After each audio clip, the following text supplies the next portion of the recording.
În fiecare zi, Howie avea aceeași rutină. Făcea mișcare. Ue, ue, ue, ue, ue.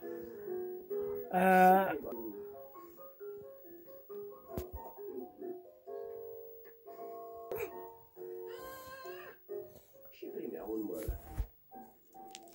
Făcea mișcare. Făcea baie. Agu, agu, agu, agu, agu, Se ue. punea în fața juriului și primea un măr. Howie exersa atât de mult încât învăță numărul pe de rost.